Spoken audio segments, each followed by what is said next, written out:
하나님의 음성이 닫혔다 이렇게 우리가 모습을 받고 있습니다. 그러나 하나님은 살아계시고 어제나 오늘이나 영원토록 동일하시며 지금도 성령을 통하여 보혜사를 통하여 우리에게 말씀하시고 깨닫게 하시는 줄 믿습니다. 우리 계시록에 보면 하나님께서 예수님께서 나타나셔서 각 교회에 필요한 그 말씀들을 주고 계신 것을 알 수 있습니다. 성령이 교회들에게 하시는 말씀을 들을지어야 했는데 그 성령이 교회들에게 하시는 말씀이 바로 예수님의 말씀인 것을 우리가 계시록을 통해서 알 수가 있습니다. 그래서 오늘 한 66가지의 하나님께서 주신 그 제목들을 같이 나누겠습니다. 가끔 좀 빨리 또 정해진 시간 안에 이거 마칠 수 있도록 하겠습니다. 이제 2페이지로 가시면 하나님의 말씀을 훔치는 목사의 혀는 4개다 하는 것을 말씀드리겠습니다. 하나님께서는 목사들이 말씀을 훔치고 있다 이렇게 경고를 하셨습니다. 거의 모든 목사들이 거짓말을 하고 있다 이렇게 말씀하셨고 그렇게 거짓말하는 목사들의 혀는 뱀처럼 2개로 보입니다. 그래서 뱀이 혀가 2개가 된 이유는 그 사단이 거짓말을 했기 때문에 혀가 2개입니다. 그런데 하나님의 말씀을 훔치는 그 목사들이 있다는 거죠. 예를 들어서 십계명이 신구약 전체 하나님의 말씀이다 라는 것을 세미나를 하는데 그걸 아는 자가 없다 그랬어요. 근데 그거를 나도 그 전에 알고 있었습니다. 내 것이신 것처럼 이렇게 말을 하게 되면은 그것은 바로 하나님의 말씀을 훔치는 것이 된다. 그 죄에 빠진다라고 말씀하셨습니다. 그래서 그런 목사들의 혀는 보통 거짓말하는 목사님들은 혀가 2개인데 그 목사들은 혀가 4개예요. 4개로 작정하는 거예요. 나 그거 알고 있었어. 저 목사 내가 그거 다 알고 있었어. 이렇게 말하면은 아니 저도 모르고 누구도 몰랐는데 나도 알고 있었어 하면은 그건 하나님 말씀을 훔치는 죄라는 거죠. 그래서 하나님의 말씀을 훔치는 그 행위이기 때문에 어떤 문제가 생기느냐? 하나님만이 아시는 것을 인간에게 주심으로 하나님만이 구원자임을 에도 불구하고 자기가 알고 있다 함으로써 그 목사가 구원자가 되어버린대요. 내가 구원자가 되어버린다는 거죠. 하나님만 아는 것을 나도 알고 있었다. 이건 큰 죄가 된답니다. 그래서 6번에 보면 하나님이 영적 비밀을 가르쳐 주실 때 절대 교만하면 안 된다. 겸손해야 된다. 참 안타까워요. 이렇게 세미나를 통해서 어떤 말씀을 주면은 그거 나 다 알고 있었다. 그런 목사님들이 꽤 있습니다. 겸손하게 받아들여야 돼요. 하나님 말씀을 도둑질해서는 안 된다 하는 거죠. 8번에 이렇게 하나님의 말씀을 훔치는 자들, 도둑질하는 자들에 대해서 하나님은 화이설진저라고 하셨습니다. 하나님의 말씀을 훔친 자들은 하나님의 심판을 받게 될 것을 분명히 경고했습니다. 이것을 세미나를 통해서 알리라고 분명히 저에게 말씀해 주기 때문에 저는 전달하는 것입니다. 자, 넘어가서 10번으로 넘어가면은 정말 계명을 지켜야만 구원을 받고 생명을 얻게 된다는 것을 알았더라면은 왜 그동안 강대상에서 그 설교를 하지 않았냐는 거죠. 그 설교를 하지 않았다는 것은 그 내용을 몰랐다는 거죠. 성경 전체가 십계명인 것을 알았다면 그동안에 그 내용을 설교했을 거라는 말씀입니다. 자, 12번에 가면 하나님은 이런 자에게 핏값을 찾으시겠다고 하셨습니다. 그동안 만약에 이 십계명이 지켜야 구원받는다고 했다면 한국 땅이 이렇게 더러워지지 않을 거라고 하나님 하셨어요. 정말로 십계명 지켜야 너희들 구원받는다. 당신들 우리 성도들 다 구원받습니다. 라고 했다면 한국이 이렇게 문란해지지 않았을 거라고 하셨습니다. 13번에 이렇게 말씀을 훔치는 목사들이 바로 에스겔 42상에 나오는 자들임을 가르쳐 주셨고 예레미야 28장 15절에 보면 선지자 예레미야가 선지자 하나에게 이르되 하나야여 들으라 여호와께서 너를 보내지 아니하셨거늘 네가 이 백성으로 거짓을 믿게 하는도다. 그 서기서에 보면 거짓 선지자가 많이 나오는데 하나님의 이름을 빙자하여 거짓말을 많이 합니다. 나 여호와가 말하노라 보라 거짓 몽사를 예언하여 이러며 거짓과 헛된 자만으로 내 백성을 미혹하게 하는 자를 내가 치리라. 내가 그들을 보내지 아니하였으며 명하지 아니하였나니 그들이 이 백성에게 아무 유익이 없느니라 여호와의 말이니라. 예레미야 23장 32절의 말씀입니다. 우리 목사님들이 뒤에도 나오겠지만은 회개를 평생 해야 됩니다. 평생 회개하라고 하셨어요. 왜 회개했냐면은 강단에서 너희들이 잘못된 말을, 거짓말을, 내가 명하지 않은 말을 그동안에 설교를 평생을 해왔다는 거예요. 그럼 그거를 들은 성도들이 먹고 지옥에 가면은 그 핏값은 그 목사가 지불해야 된다는 거죠. 그래서 50명에게 내가 잘못된 설교를 한번 했으면은 50번을 회개를 해야 되고, 그걸 1년 55주를 잘못했으면 곱하기 55를 해야 되고, 그걸 10년을 했던 곱하기 10을 더해서 에스겔 말씀을 보여주시는데, 좌로 390을 우로 40을 있지 않습니까? 그렇게 회개를 해야지 그게 죄가 씻겨진답니다. 우리는 한 번 회개하면 다 끝나는 거로 생각했죠. 내가 잊어버리면 죄가 없는 줄로 생각합니다. 그러나 하나님은 그 행위록에 다 기록해 놓고 계셔요. 그리고 네 때문에, 네 설교 때문에 실족한 영혼들 다 기록하고 있습니다. 그 핏값을 내가 물어야 돼요. 그러니까 우리가 죽기 전에 그것을 회개를 해야지만이 하나님과 이게 청산이 되는 거예요. 회개를 우리는 너무 쉽게 이야기를 해버렸어요. 우리는 입으로 고백하면은 다 회개된다고 가르칩니다. 그리고 한번 하면은 다시는 기억하지 않는다고 그 말만 하지, 하나님이 기억하고 그 횟수대로, 명수대로 기억한다는 것을 우리는 모르고 있습니다. 저도 몰랐어요. 그래서 옛날에 한번 회개해버리고 끝났다고 다 생각했는 건데, 하나님은 가보니까 하나도 해결 안 됐어요. 그러니까 지옥이죠. 제가 죽으면. 근데 이걸 목사님들이 모르고 있으니까, 성도들도 안 가르치고, 성도들에게 안 가르치니까 성도들과 같이 지금 다 회개, 죄사함 받지 못하고 지옥으로 가고 있다는 사실이죠. 자, 2번으로 넘어갑니다. 아무도 계명이 곧 생명인 것을 아는 자가 없다고 말씀하셨습니다. 계명이 곧 생명이다. 십계명이 곧 생명이다. 이걸 아는 목사들이 없대요. 신학자가 없답니다. 지금 십계명 지켜야 구원받는다고 하는 목회자는 없습니다. 하나님은 그 누구도 계명이 곧 생명이라는 것을 아는 자가 없다고 하셨는데, 느헤미야 9장 29절에 보면 다시 주의 율법을 복종하게 하시려고 경계하셨으나 저희가 교만히 행하여 사람이 준행하면 그 가운데서 삶을 얻는 주의 계명. 분명히 그렇죠? 계명을 통해서 삶을 얻고 생명을 얻는다 그렇습니다. 그 계명을 듣지 아니하며 주의 규례를 범하여 고집하는 어깨를 내어 밀며 목을 굳게 하여 듣지 아니하였다. 이렇게 기도합니다. 하나님의 말씀은 분명 율례와 규례를 지켜 행함으로 구원을 얻게 된다고 말씀하고 있습니다. 에스겔 20장 21절 우리 같이 한번 읽겠습니다. 에스겔 20장 21절 시작. 그러나 그 자손이 내게 패역하여 사람이 준행하면 그로 인하여 삶을 얻을 나의 율례를 쫓지 아니하며 나의 규례를 행하지 아니하였고 나의 안식일을 더럽혔는지라. 이에 내가 이르기를 내가 광야에서 내 분을 그들의 위에 쏟으며 내 노를 그들에게 이루리라 하였다 그랬습니다. 여기 율례와 규례가 나옵니다. 자, 율례가 뭡니까? 규례가 나오는데 규례는 뭐죠? 한번 말씀을 드렸는데 율례가 뭘까요? 우리 이현도 목사님. 1에서 4계명, 그렇죠? 하나님에 대한 계명이 율례입니다. 그 율례를 안 지켰다는 거죠. 또 규례는 뭐죠? 예, 5에서 10계명이 바로 규례라고 그랬어요. 그거는 저도 몰랐어요. 하나님이 그거를 말씀하셨어요. 율례와 규례를 똑바로 알고 지키라.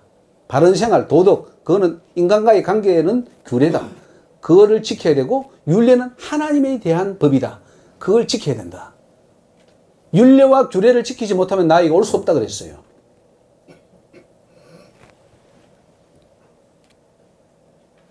근데 지금 우리 강단에서 지금 율례와 규례를 외칩니까? 외치는 분도 가끔씩 있어요. 근데 그게 뭐 꼭 구원하고는 연결 안 시킵니다. 그냥 그 뭐 상급이라든가 혹은 뭐 어떤 도덕적인 혹은 뭐 이렇게 교회가 그래도 뭐 세상에 빛이 돼야 되지 않냐. 그 정도지. 이게 구원과의 관계라고 말하는 목사는 거의 없을 거예요. 근데 하나님은, 성경은 구원과 직결되어 있다. 윤리와 규례를 지키지 않으면 절대로 구원받을 수 없다. 이렇게 말하고 있어요. 그건 문자적으로 기록되어 있습니다. 하나님이 친히 그렇게 말씀하셨어요. 그러면 구약에는 그렇게 말씀하셨는데 신약에 와서는 그 구약의 법이 폐해지고 신약에는 바뀌어졌다. 이렇게 말할 수 있나요? 구약과 신약은 동일한 말씀입니다. 왜냐하면 하나님은 그 동일한 하나님이시기 때문에.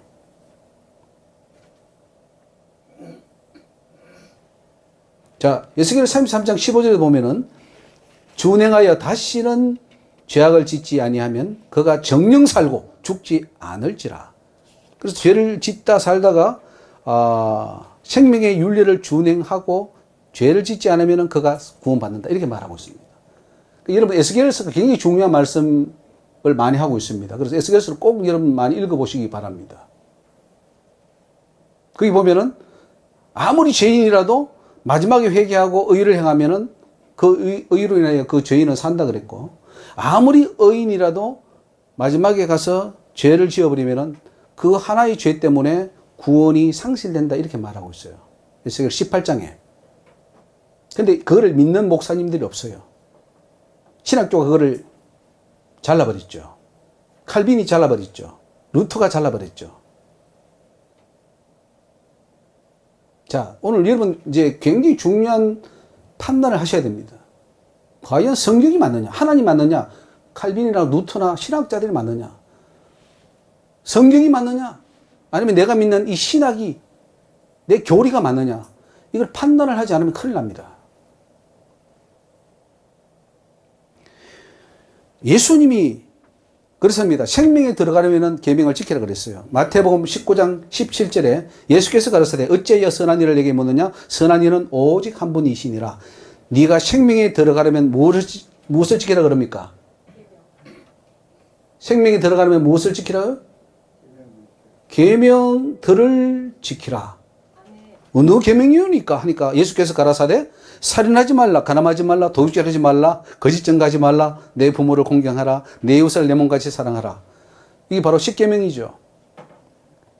십계명을 지켜야 천국에 들어간다. 이렇게 말합니다. 과거에 저는 이 말씀을 읽을 때, 야, 그건 뭐 다 피상적으로 하는 말 아닌가. 뭐 십계명 그렇지. 찬송가 뒤에도 있고, 뭐 십계명 그 지키면 좋지. 근데 안 지킨다고 지옥 가나? 누가 또 다 지켜? 이렇게 우리는 생각을 해왔습니다. 저는 예수 믿고 30년 이상을 그렇게 생각했어요. 십계명을 전혀 중요시 않았습니다. 십계명 지켜서 구원받는다? 그런 것은 사전이 없다. 왜? 교회 가서 배우기를 그렇게 배웠고 우리 교리가 그렇게 안 되기 때문에. 근데 이거는 초등학생들만 불러봐도 야 봐라. 지금 영생에 들어가려면 지금 예수님이 어떻게 해야 된다 그랬지? 십계명 지키라고 하네요. 초등학생들도 아는 이 사실을 박사, 총회장, 노회장, 당회장 다 하고 목회 30년, 50년 했던 목사님들이 모르는 거예요. 눈이 가려져 있어요. 그럼 어디 가느냐? 결국은 지옥 갑니다. 십계명 안 지키면 지옥 간다는 거 말이에요. 천국 가려면 십계명 지키라 이 말씀이에요. 틀렸습니까?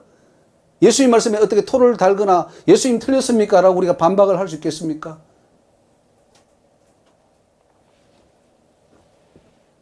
그래서 계명이고 생명이다. 영생이라는 거죠. 십계명이 영생이다. 저기 이제 우리 저 뒤에 나중에 필요하면 책도 하나 뭐 여러분들 구해하시면 됩니다. 십계명이 신약의 복음, 신약이 곧 십계명이다. 성경 전체가 십계명입니다. 십계명, 계명, 율법을 지켜서 구원을 받으라 이거죠. 자, 한번 봅시다. 우리의 지금 복음은 어떠냐? 우리는 원죄를 인해 가지고 인간은 말씀을 지킬 수 있는 능력 자체가 상실됐다 이렇게 말합니다. 어거스틴이 그렇게 말했죠. 원죄를 가지고. 그래서 그렇기 때문에 하나님은 만세전에 우리를 택정하사 구원받을 자와 못 받을 자를 나눠버렸다. 그리고 구원받을 자에게는 말할 수 없는 불가항적 은혜를 주어서 그래서 믿음을 넣어서 믿게 해서 구약의 율법으로 지키라고 했는데 못 지키니까 주님은 그 법을 폐하고 이제는 예수 그리스도 십자가에 달려서 그 피를 흘려주심으로 대신 우리의 모든 율법의 요구를 다 만족시킨 후에 그 예수를 믿으면 구원받는다라고 하는 교리 구원론 하나 만들어 놨어요. 이게 바로 종교개혁자들이 만든 구원론이죠. 우리가 지금 믿고 있는 구원론입니다. 이게 맞으면 참 좋겠는데, 이게 맞으면 참 좋겠는데 성경과 비교를 해보세요. 맞나 안 맞나? 이게 틀리면 큰일 납니다. 지금 우리 한국교회에 구원받을 자가 없게 돼버려요. 이게 맞으면 구원받을 자가 많을 거예요. 이 구원 교리가 맞으면. 근데 이 구원 교리가 틀렸다면 줄줄이 다 떨어집니다. 지옥으로. 그러면 어떻게 되느냐? 목사인 우리는 어떻게 되느냐? 큰 벌을 받는데 평신도보다 불신도보다 더 큰 벌을 받아요. 왜? 수많은 자를 지옥에 떨어뜨리던 일을 했기 때문에.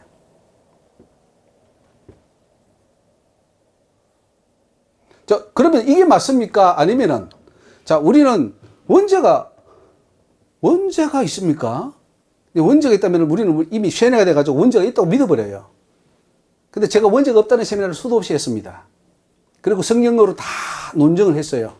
없다는 거. 그리고 우리 인간이 그래도 연약해서 율법을 지키지 못하고 계명을 지키지 못하니까 예수님이 오신 거예요. 예수님이 오셔서 우리의 연약함을 짊어지신 거예요. 그리고 천국의 기준은 뭐냐면 분명히 하나님은 완전한 자가 완전해 들어온다. 이게 하나님 기준이에요. 불완전한 자도 들어온다면 다 들어갈 거 아니겠어요? 완전해 들어온다. 그 말이 맞는 거죠.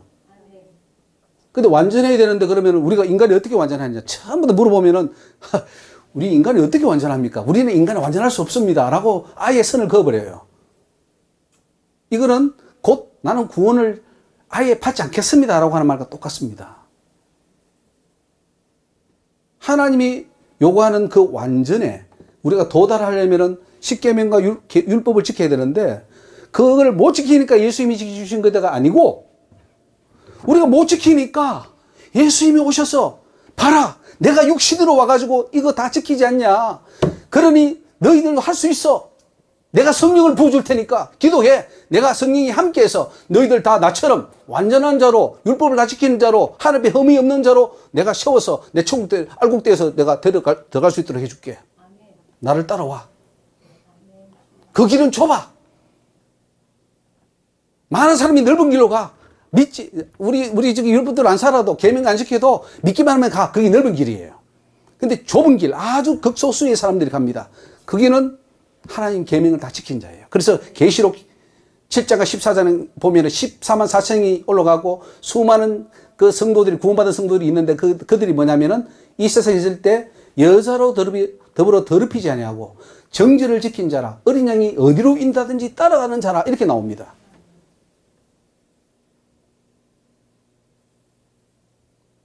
그러니까 우리의 기준을 우리는 너무나 낮춰버렸어요. 기준을. 딱 하나예요. 하나님이 구원받을 수 있는 수많은 조건을 우리는 충족해야 되는데 우리는 뭐냐면 딱 하나 예수만 믿으면 구원받아. 여기 하나만 딱 갖다 놔버렸어요. 그게 맞으면 얼마나 좋겠습니까? 그래서 지금 제일 쉬운 게요. 구원받는 겁니다. 예수만 믿으면 예수를 주로 고백만 하면은 당신 구원받았어 라고 해버리니까. 그러면 성경이 그렇게 말씀하고 있나요? 그렇게 되면은 우리 이런 세미나 할 필요 없습니다. 다 구원 받았는데 뭘. 한 번 구원은 또 영원한 구원이기 때문에 한 번 구원받은 사람이 뭐 신천지에 가든 뭐든 가든 다 구원받을 거 아니에요.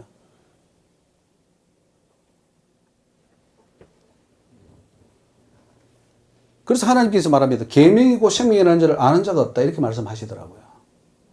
저도 몰랐으니까요. 자, 갈라디아서 2장 16절에 사람이 어렵게 되는 것은 율법의 행위에서 난 것이 아니요 오직 예수 그리스도를 믿음으로 말미암는 줄 아는 고로 우리도 그리스도 예수를 믿나니 이는 우리가 율법의 행위에서 아니고 그리스도를 믿음으로 의롭다 함을 얻으려 함이라. 율법의 행위로서는 의롭다 함을 얻을 육체가 없느니라. 자, 이 말씀을 오해해 버렸어요.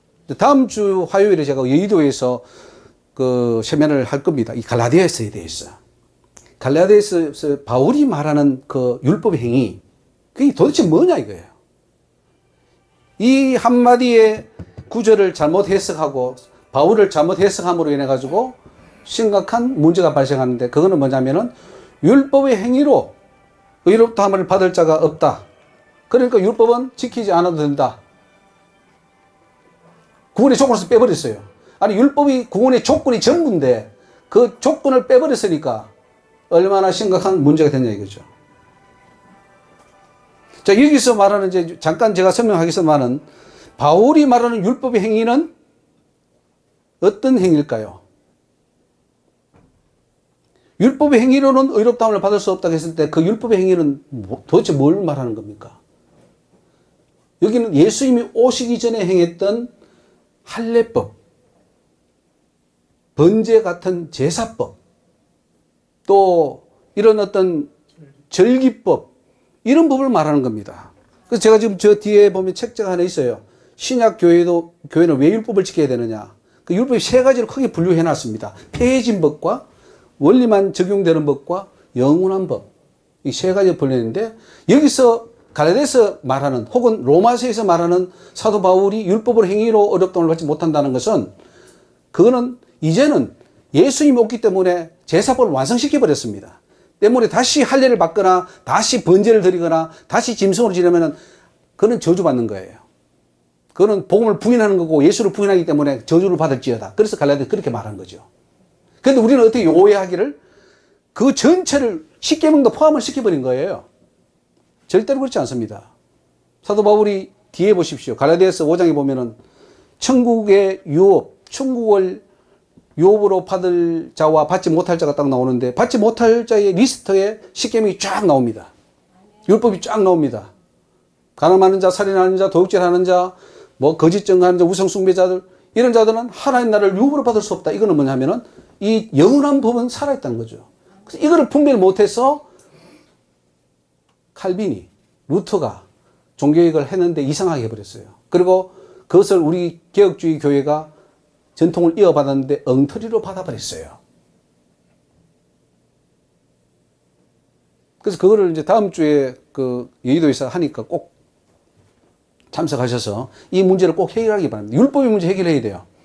율법 문제 해결을 하지 못하고 율법이 뭔지 복음이 뭔지 이게 해결 못하면 여러분들 평생 설교 헛하는 것이고 구원 이룰 수 없습니다. 우리 이렇게 말합니다. 율법과 복음을 나눠가지고 율법은 구약이고 복음은 신약이다. 그래서 율법은 폐하고 신약의 복음으로, 즉 복음은 뭐냐면 예수를 믿음으로, 우리가 행위가 좀 부족해도 믿음으로 간다. 이게 복음이라고 생각해요. 어리석은 거예요. 복음은 뭐냐? 구약의 율법을 지키지 못했기 때문에 신약의 예수님을 믿어서 그 예수와 함께 로마서 5장 6장에 나오는 것처럼 우리는 십자가에 죽어서 나는 죽어버려. 예수가 내 속에 들어가서 삶으로 예수의 삶을 통해서 내가 완전한 구약의 율법을 이름으로 완전한 자로 써서 구원에 들어가는 것이 이게 복음이에요. 이거 모르면 여러분 목회하는 것이고 평생 예수 믿고 떨어집니다. 복음이 뭐냐? 율법을 완성시키는 거예요. 그래서 예수님이 내가 율법을 완전케 하러 왔다. 하늘 아버지 온전하신 같이 너희도 온전해야 된다. 예수님이 그렇게 산상수훈에 말하는데도 안 들어요. 안 들려요. 그래서 이 산상수훈 설교 잘 안 합니다. 덮어버려요. 이건 뭐 우리와 상관없는 법이야. 이건 예수님이나 할 수 있는 거지. 우리 구원받는데. 그런데요, 산상수훈으로 그게 구원의 기준이에요. 산상수훈의 삶이 나에게 나타나지 않으면 나는 구원자가 될 수 없습니다. 구원받을 수 없어요. 우리 한 사람 한 사람이 예수가 되지 않으면 하나님 올 수 없다고 그러더라고요.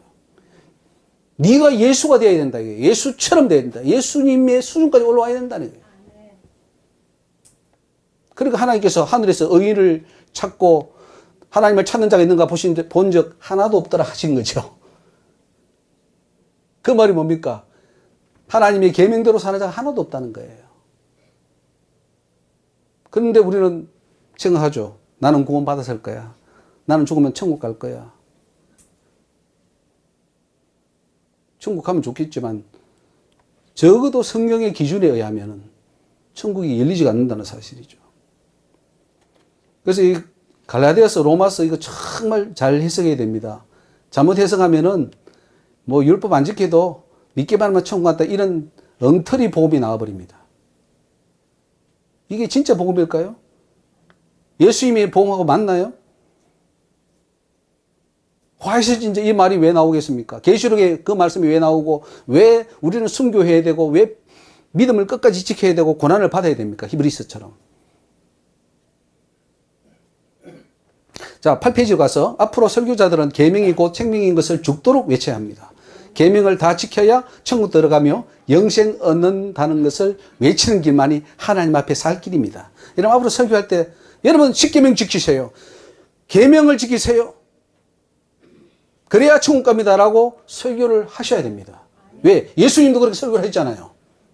예수님 설교해 보십시오. 산상수훈에 10계명 설교했습니다. 가장 핵심적인 복음이 마태복음 5장 6장 7장인데 거기가 10계명이에요. 계명 지켜라. 그런데 구약보다 더 잘 지켜라. 마음의 범죄까지도 다 죄가 형성되기 때문에 너희들 마음의 죄까지 다 지으면 안 된다. 그렇게 엄격하게 하나님의 법을 세우기 위해서 예수님이 오신 거예요. 10계명 세우기 위해서 예수님이 오셨단 말이에요. 그래서 산상수훈 5장 6장 7장 이렇게 말하고 있지 않습니까? 그럼 그렇게 안 사니까 마태복음 23장에 화이슬진자 이 바리새인아 이 서기관들아 다 너희들은 지옥에 떨어진다 그랬죠.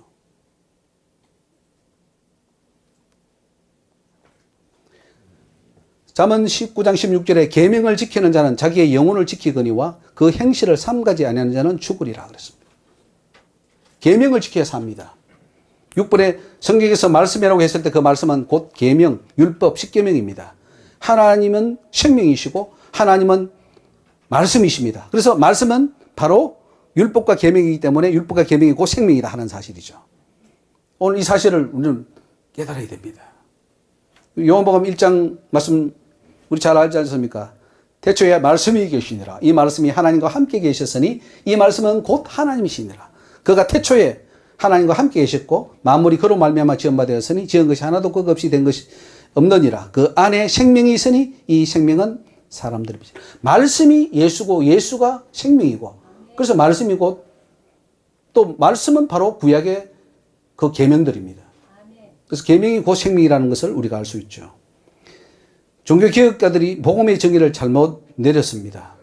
종교개혁자들이 내린 복음의 정의는 율법과 계명을 완전히 지켜서 구원받을 수 없기 때문에 십자가를 통하여 율법을 완성시킨 예수 그리스도를 구주로 받아들이고 믿음으로 그 공로로 구원 얻는다 이렇게 말했어요.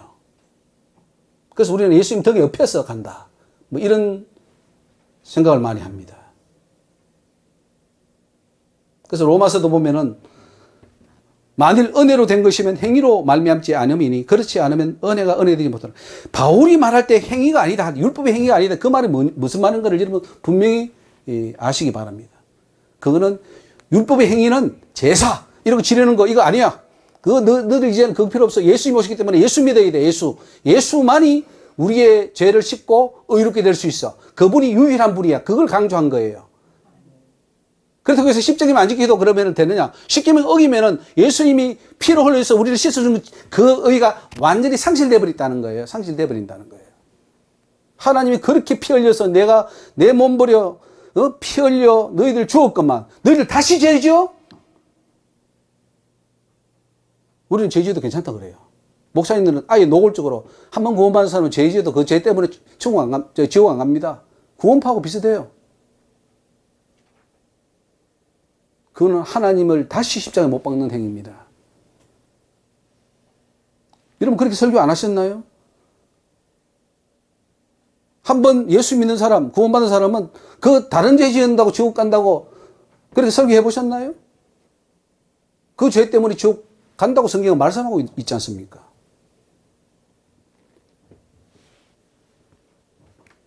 자, 9번에 성경이 말씀하는 구원과는 인간이 계명과 율법을 지켜 구원에 이룰 수 있는데 너무 연약하여 실패하기 때문에 예수 그리스도가 십자가에 못 박힘으로 누구든지 예수를 구주로 믿는 자는 예수와 함께 십자가에 못 박혀 죽음으로 죄의 정욕이 죽고 성령의 능력을 힘입어 그 어떤 죄도 이기고 계명을 완전히 지켜 완전성을 이루어 구원을 받는다. 이렇게 정의할 수 있습니다.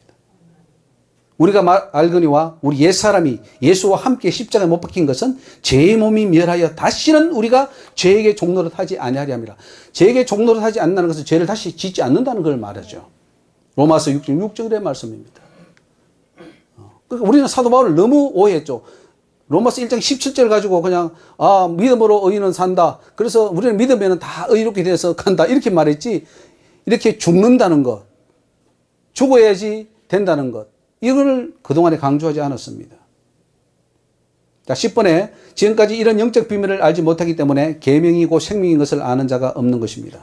십계명 준수가 구원과 상관이 없다고 가르치는 교회와 목회자들이 하나님 앞에 얼마나 큰 심판을 받겠습니까? 그런 교회와 목회자의 가르침을 받은 자들이 지옥에 떨어진다면 그 핏값을 누가 물어야 되겠습니까? 11번의 핵심은 계명을 완전히 지키지 않아도 믿음으로 구원이 되느냐, 아니면은 계명을 완전히 지켜서 구원을 받느냐 하는 것인데, 이렇게 가장 기본적이면서 가장 중요한 영적 진리를 모르고 목회하는 목회자들이 하나님 앞에 받을 심판이 정말로 크다는 사실이죠. 그래서 하나님께서 이 무지몽매한 우리 목사들에게 지금 심각하게 경고하고 있습니다.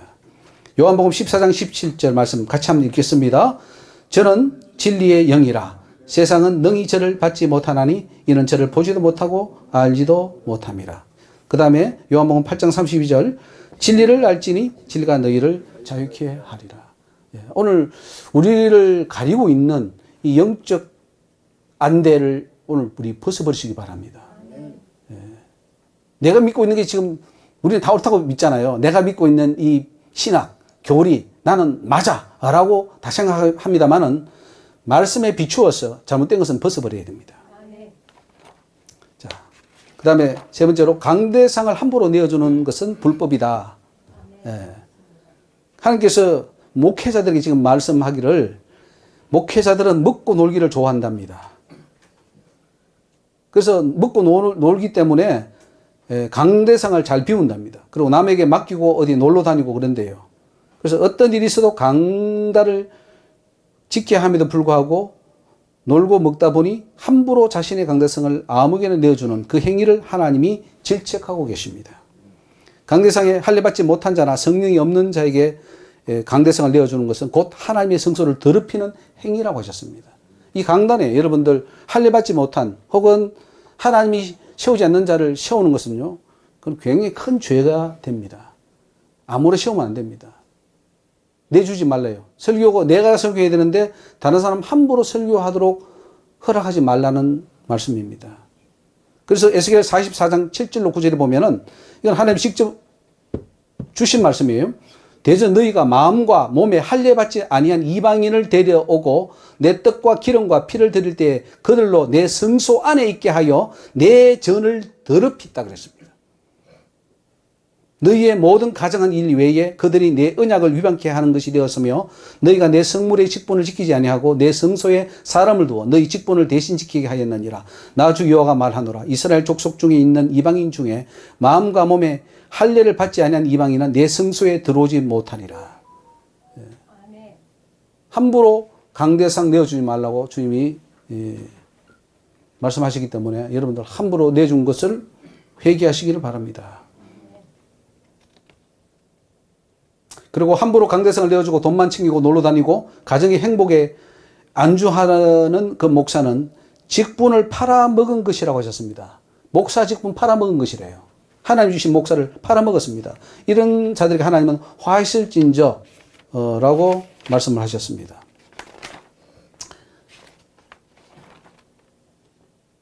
그리고 부교육자들에게도 함부로 강대상을 맡겨서는 안 된다고 합니다. 스바냐 3장 4절에 그 선지자들은 위인이 경솔하고 간사한 자요 그 제사장들은 성소를 더럽히고 율법을 범하였도다. 다원주의자들을 만약에 강대상에 세운다면 그건 하나님의 언약을 배반하는 것이라고 했습니다. 예를 들면 뭐 WCC라든가 다른 어떤 서울의 어떤 교회는 법륜을 교회 강단에 세웠어요. 그 정치하는 목사님인데요. 그거는 참 큰 죄죠. 중을 어떻게 강대상에 세웁니까? 그리고 정치인을 세웠다더라고요. 뭐 저기 시흥인가 어디 있는 교회 보니까요. 그 정치인들을 교회 강단에 세워서 정치 강연을 하게 됩니다. 그거는 하나님의 강단을 더럽히는 행위입니다. 목사의 직분을 받았다 하더라도 잘못된 말씀과 신앙을 가지고 있다면 그들은 이방인이나 다름이 없다고 하셨습니다. 그리고 8번에 제사장들이 거룩한 옷을 입고 자기 권위로 하나님의 백성을 다스리는 행위를 보여주셨습니다. 거룩한 옷을 입고 목사들이 강대상에서 잘난 체 하는 것들은 하나님 앞에 합당하지 않다는 거죠. 옷을 크게 하고 목에 꽃다발 같은 후드를 걸고 길게 늘리뜨는 것들을 다니는 그 장면을 보여주셨는데 목사들이 오늘날 교회들이 얼마나 잘못되고 있는지를 경고해 주시는 말씀이었습니다. 에스겔 44장 12절에 있죠. 그 다음 10번에 강단에 연예인 강사로 세우는 것은 거룩한 곳에 가정한 것을 세우는 행위라고 하셨습니다. 절대로 여러분 연예인 간증자 세우면 안 됩니다. 세웠다면 회개해야 됩니다. 절대로 연예인 세우지 마십시오. 그 연예인들이 여기서 간증하고 가서 또 온갖 더러운 짓을 다 합니다. 그리고 또 강단에 씁니다. 그건 하나님을 더럽히는 행위라는 거죠.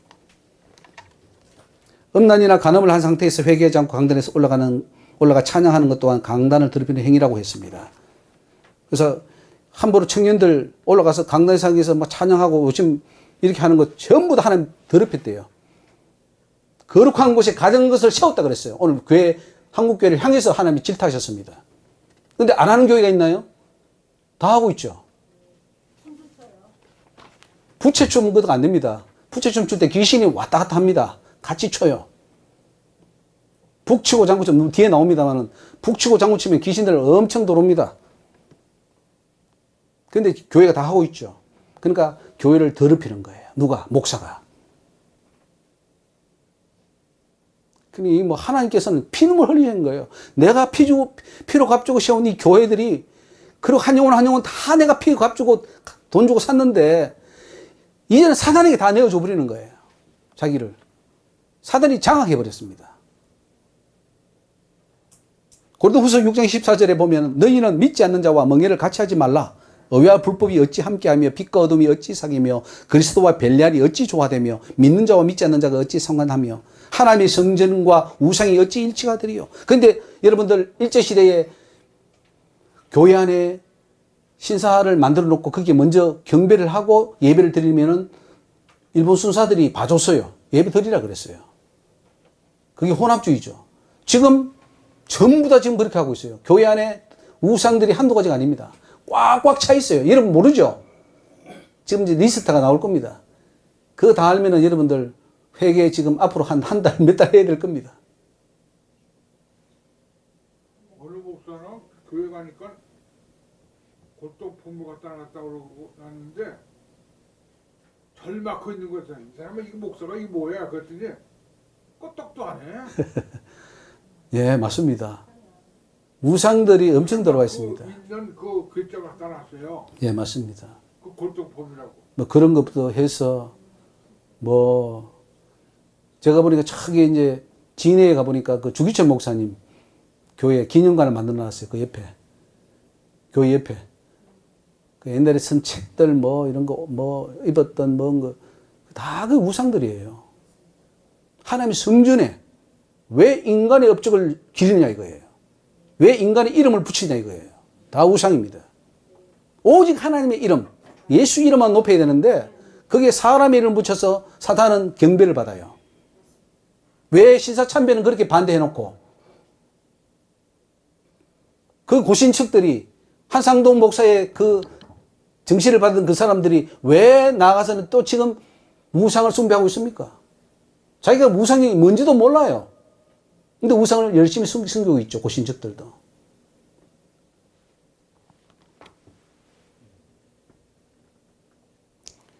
우리는 살아계신 하나님의 성전이라. 이와 같이 하나님께서 가라사대 내가 저희 가운데 거하며 두루 행하여 나는 저희 하나님이 되고 저희는 나의 백성이 되리라. 내가 거룩하니 너도 거룩해야 돼. 이 교회가 거룩해야 내가 너와 함께하고 이 교회와 함께할 수 있어. 더럽혀지면 내가 함께할 수 없어. 나는 떠날 수밖에 없어. 그래서 여러분들 강대산 더럽히지 마십시오. 교회를 더럽히면 안 됩니다. 뒤에 나오겠지만은 여러분 교회 안에 장례 예배 이거 해버리죠. 결혼 예배 해버리죠. 완전히 여러분들이 우상 숭배돼 버립니다. 귀신이 장악해버려요. 근데 교회 안에 교회장으로 그 목사, 원로 목사 죽으면은 그 교회장 해주고, 뭐 노회장 죽으면 노회 해주고, 다 귀신이 이미 꽉 찼습니다. 우상 숭배자들이에요. 신사 참배자들이에요. 어떻게 하나님에 쓰시려고 그러는지 모르겠어요. 자, 네 번째로 안식년 제도는 하나님이 금하시고 계신 것이다. 목사나 선교사들이 안식년을 갖는 것은 불법이라 했습니다. 하나님이 직접 이렇게 말씀하십니다. 만약 그렇게 쉬고 싶다면, 안식년을 누리고 싶다면 이 땅에서 영원히 안식해라 그랬어요. 그리고 하나님은 안식년 누리는 자를 버리신다 그랬습니다. 안식은 천국에서 누리는 것이지 이 땅에서 결코 안식이 없다 그랬습니다. 죽도록 충성하고 일하고 열심히 하다가 숙류하고 피 흘리고 그러면은 천국 가서 영원히 안식하는 것이지 이 땅에서 다 안식해버리면 천국은 없다는 거예요. 목회자들은 죽도록 충성하는 일만 있지 안식을 누리는 것은 그들에게 없다. 만일 땅에 있는 우리의 장막집이 무너지면 하나님께서 지으신 집, 그 손으로 지은 것이 아니요 하늘에 있는 영원한 집에 우리에게 있는 줄 안다 그랬고요. 이미 믿는 우리들은 저 안식에 들어가는 도다. 그 말씀하신 바와 같이 내가 노하에 맹세한 바와 같이 저희가 내 안식에 들어오지 못하려 하셨으나 세상을 창조할 때부터 그 일이 이뤘다 그랬어요. 안식은 천국에서 안식년을 누린다는 것을 믿으시기 바랍니다. 이 땅에서는 안식이 없습니다. 뭐 잠시 휴식은 있겠지만은 1년 동안 6년 일하고 1년 쉬어버립니다. 선교사들이. 목회자들도 그렇게 하는 분도 있어요. 근데 하나님께서 말씀하시기를 안식년은 돈 있는 선교사들이 누리지 돈 없는 선교사들은 돈도 없기 때문에 안식년 누리고 싶어도 못 누린답니다. 그래서 차라리 돈 없는 선교사가 낫겠죠. 안식년을 위해서 목회자들이나 선교사들은 오랫동안 돈을 모은다고 그래요. 그 모아놓은 돈으로 안식년 동안 마음대로 쓰면서 즐긴다는 것을 보여주셨습니다. 하나님은 이런 선교사나 목사를 버리신다 하셨습니다. 마태복음 25장 26절에 그 주인이 대답하여 가로되 악하고 게으른 종아 나는 심지 않은 데서 거두고 해치지 않은 데서 모은 줄로 네가 알았느냐. 한 달란트 받는 종이에요. 아무것도 하지 않았습니다. 악하고 게으른 종 너는 지옥으로 가라 이거죠. 천국에 대해서 하나님이 가르쳐 주셨는데 천국에서는 세상을 다 볼 수 있다고 했었습니다. 만약에 내가 유혹에 가고 싶다면 유혹을 보고 싶다면 천국에서 이 세상에 있는 유혹도 볼 수 있고 파리도 볼 수 있고 다 할 수 있대요. 천국은 형용할 수 없는 아름다운 곳인데 하고 싶은 거 다 천국에서는 할 수 있대요. 이 땅에서 내가 그렇게 놀러 가고 싶고 휴가 가고 싶고 막 어디 가고 싶고 했던 거 네 천국에서 다 할 수 있대요. 천국 와서 하라는 거예요. 이 땅에서 하지 말고 이 땅에서는 내 일을 하라 이거예요. 계시록 21장 3절에 보면 내가 들으니 보좌에서 큰 음성이 나서 가로되 하나님의 장막이 사람과 함께 있음에 하나님이 저희와 함께 거하시리니 저희는 하나님의 백성이 되고 하나님이 친히 저희와 함께 계셔서 모든 눈물을 그 눈에서 씻기심에 다시 사망이 없고 애통하는 것이나 곡하는 것이나 아픈 것이 다시 있지 아니하리니 처음 것들이 다 지나갔음 이르라 그랬습니다. 목회자가 이 땅에서 안식하고 즐기고자 한다면 천국은 없다고 분명히 말씀해 주셨습니다. 하나님이 분명히 이렇게 경고하셨습니다. 하나님은 그런 자들에게 나는 너를 모른다 할 것이다. 그날에 많은 사람이 나더러 주여 주여 우리가 주의 이름으로 선지자 노릇하며 주의 이름으로 귀신을 쫓아내며 주의 이름으로 많은 군능을 행치 아니하였나이까 하리니 그때 내가 저에게 밝히 말하되 내가 너희를 도무지 알지 못하니 불법을 행하는 자들아 내게서 떠나가라. 즉 안식년을 누린다는 것은 불법이랍니다. 그래서 우리 교단에 가서 말씀하십시오. 안식년 제도 없애라고. 선교사들 없애야 됩니다. 그래서 안식년 제도를 없애야 됩니다. 왜 그러냐면은 미국에 있을 때 어떤 선교사가 한 번 왔어요. 안식년 때문에 왔어요. 왔는데 하나님께서 쫙 말씀하시는데 찾아가서 제가 말했어요. 안식년 하나님 없다 그랬다.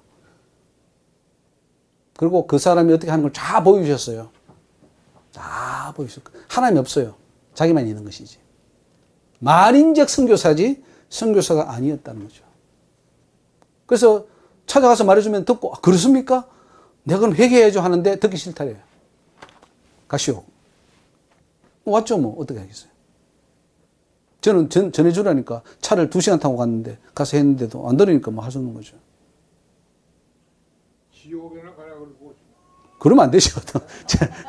그래도 회개하고. 자, 7번에 여호와의 사자들에게 안식년은 없다고 하나님께서 분명히 그렇게 제가 이게 따옴표 했습니다. 하나님이 한 글을 그대로 옮겼어요. 여호와의 사자들에게는 안식년은 없다. 자, 안식년을 누리는 자는 어떤 자냐면 내일 죽으니 오늘 먹고 마시자 하는 것과 똑같은 죄래요. 그래서 이사야 22장 보면 너희가 기뻐하며 즐거워하여 소를 잡고 양을 죽여 고기를 먹고 포도주를 마시면서 내일 죽으리니 먹고 마시자 하는도다. 만군의 여호와께서 친히 내 귀에 들려 가라사대 진실로 이 죄악은 너희 죽기까지 속하지 못하리라 하셨느니라. 주 만군의 여호와의 말씀이니라. 분명히 말씀하셨죠. 내일 죽으리니 먹고 마시자. 이게 안식년 누리는 거래요. 자, 구원은 받았으니 이제 세상 두루 다니면서 여행하고 먹고 즐기는 것이 선교사들이 누리는 안식년입니다.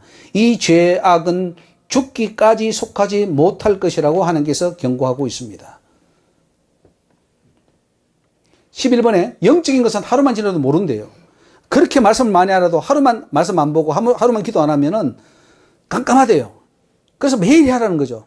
근데 우리 밥도 마찬가지입니다. 그렇게 맛있는 밥을 어제 먹었는데 어제 뷔페 가서 막 엄청나게 밥 먹었는데 오늘 배 안 고픕니까? 먹었으니 그냥 며칠 갑니까? 배고파요. 마찬가지로 영적인 것도 아무리 해도 하루만 쉬어도 안 되는데 1년을 쉬는데 하나님 말씀이 생각나겠느냐? 진정한 하나님의 사자는 계시록의 말씀처럼 죽도록 충성하다 천국 가는 것이라고 했습니다.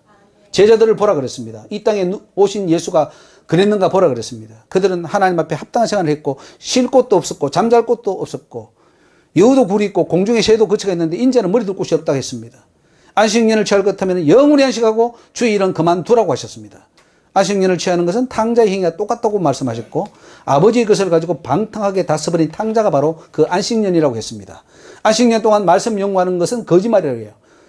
말씀이 영구로 되느냐 그랬습니다. 무릎으로 되는 것이지 영구로 되느냐 하나님 말씀하셨고 선인자들이 돈을 벌기 위한 선교를 한다고 했습니다. 5월과 7월에 한 금식이 나를 위한 것이냐 너희 배를 위한 것이 아니냐 네 자녀를 위한 것이 아니냐 너를 위해 선교했고 너를 위해 목했고 너를 위해 했지 나를 위해 한 것이 아니라고 주님은 그렇게 말씀하고 있습니다. 17번에 너희들은 판벽한 집에 거하면서 선교사들이 다 좋은 집에 살면서 하나님은 뒷전이라고 한탄하시는 하나님의 음성 그것을 우리는 학교에서 1장 3절로 5절에 들을 수가 있습니다. 자, 5번으로 넘어갑니다. 목회자들이 마른 뼈가 되어버렸다 했습니다. 지금 목회자들에 대해서 마른 뼈라 하셨는데 에스겔 30장에 나오는 그 말씀을 주셨습니다. 그 마른 뼈는 제사장들이래요. 제사장들. 여호와께서 권능으로 내게 임하시고 그 신으로 나를 데리고 가서 골짜기 가운데 두셨는데 거기 뼈가 가득하더라. 그 뼈가 바로 목회자들이래요. 제사장들이래요. 나를 그 뼈 사방으로 지나게 하시기로 본적 그 골짜기 지면에 뼈가 심이 많고 아주 말랐더라. 그가 내게 이르시되 인자 이 뼈들이 능히 살겠느냐. 오늘 한국교회에 목사들이 있는데 다 마른 뼈가 되어서 이 목사들이 살겠느냐 이거예요. 살려야 되는데 다 마른 뼈가 되어버렸어요. 그래서 주께서 아시나이다. 하나님이 기름 부으셔온 종들이 아주 마른 뼈가 되어버린 것인데 하나님은 안타까워하셨습니다. 자기만 먹이는 목사가 되어버렸고 그 틀을 잇고 양의 무리를 먹이지 않는 에스겔 34장에 그런 목사가 되어버렸다는 거죠. 3번에 왜 하나님의 말씀을 대언하여 마른 뼈가 되어버린 영혼들을 살려야 할 제사장들이 오히려 그 자신이 마른 뼈가 되어버렸는가 하는 거죠. 그것은 하나님 말씀이 아닌 잘못된 교리와 신학의 원인입니다. 다 우리가 은혜 받을 때는 다 정말 열정이고 하나님 앞에 목숨 걸고 가겠다고 하는데 신학교 가서 교리와 신학을 먹을 때 잘못 먹어버림으로 말미암아서 다 생명이 빠져나가 버리는 거예요. 그리고 마른 뼈가 되어버린다는 거죠. 그러므로 지금 시급한 것은 양을 살리는 것보다 목회자를 살리는 것이 시급하다. 목회자가 살면 양을 사니까요. 근데 목회자가 살리지 않으면 아무리 양을 살려도 그 양을 살릴 수가 없습니다. 그래서 우리는 이 마른 뼈가 정말로 살아나서 큰 군대가 되기를 우리는 기도해야 될 줄로 믿습니다. 에스겔 30장 9절에 너는 생기를 향하여 대언하라. 주 여호와의 말씀에 생기야 사방에서부터 와서 이 사망을 당한 자에게 불어서 살게 하라. 오늘 우리는 그 대언의 사명을 감당해야 됩니다. 그럴 때 생기가 들어갔고 살아서 일어나는데 극히 큰 군대가 되었다 이렇게 말합니다. 저는 이 마른 뼈를 여러 가지 설교를 많이 했어요. 저도 마른 뼈에 대해서 많은 설교했는데 이 마른 뼈가 또 하나님께서 제사장들이라고 하는 것은 또 처음 들어봤어요. 저는 상상도 못했어요. 이 제사장들이. 그리고 또 한 번은 이 마른 뼈가 왜 마른 뼈가 되냐 하면은 우리 속에 그 귀신이 들어올 때에 그 구더기 지렁이도 들어오잖아요. 그게 다 깔고 먹어버리기 때문에 이제 남은 게 없었기 때문에 다 마른 배가 되어버렸대요. 그 참 영적으로 보면 이게 놀라운 말씀들입니다. 그래서 우리 이 한국교회 목회자를 살리는 이 운동을 저와 여러분이 해야 될 줄로 믿습니다. 6번에 초상집에 들어가지 마라 그랬습니다. 하나님께서 장례 예배에 집중하는 것, 참가하는 것 하지 마라 경고했습니다. 예레미야 16장 말씀을 주시면서 그렇게 말씀하셨어요. 여호와께서 이같이 말씀하시되 상가에 들어가지 말라. 가서 통과하지 말라. 그들을 위하여 애곡하지 말라. 내가 이 백성에게 나의 평강을 빼앗으며 인자와 긍휼을 취함이라 하면서 초상집에 가지 마라. 장례 예배가 합법적입니까? 불법입니까? 불법입니다. 하나님 앞에 장례 예배가 합법입니까? 불법입니까? 자, 장례 예배가 성경에 있습니까? 없습니까? 없습니다. 하나님이 하라고 했어요? 안 하라고 그랬어요? 하지 말라고 생각되고 있습니다. 죽은 자에 대한 시체에 대한 법이 있습니다. 레위기에, 민수기에 쭉 나옵니다. 죽은 자에 대한 법, 시체에 대한 법이 나와요. 시체는 부정하다 그랬어요. 그래서 만지는 자는 7일 동안 부정하기 때문에 3일과 7일에 우슬초로 씻고 깨끗하게 한 다음에 정결의식을 하지 않으면 그 백성 중에서 끊쳐진다 이렇게 말하고 있어요. 그리고 나시린이 만약에 날짜를 정해서 하다가 옆에서 사람이 죽어버리면 시체 옆에 있는 그 하나만으로 부정해서 그동안 했던 거 무효! 이렇게 되는 거예요. 그게 시체에 대한 법입니다. 제사장들은, 기름 부은 제사장들은 누구도 만지면 안 됩니다. 시체가 부정하기 때문에. 그런데 그 시체를 가지고 우리는 예배를 드립니다. 하나님 앞에 거룩한 예수 그리스도의 이름으로, 여호와 이름으로 예배를 드려요. 불법입니까? 합법입니까? 근데 지금 우리 교회들이 다 하고 있습니까? 안 하고 있습니까? 헌법책에 기록되어 있어요. 헌법책에. 예식으로. 모범 예식으로 장례 예배는 이렇게 하고 성경 구조는 이렇게 하고 다 나와 있어요. 하라고 장려하고 있어요.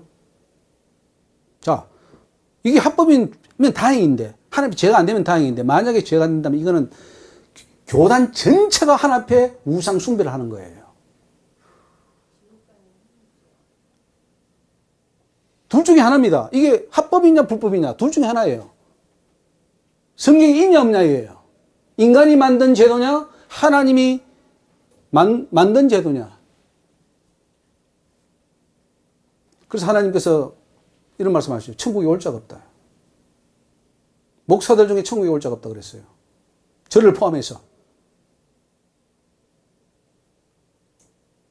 보통 생각한 문제가 아닙니다. 왜? 다 우상숭배 하니까요. 그게 우상숭배라고 생각하는 사람 아무도 없습니다. 사단이 바보입니까? 바보죠.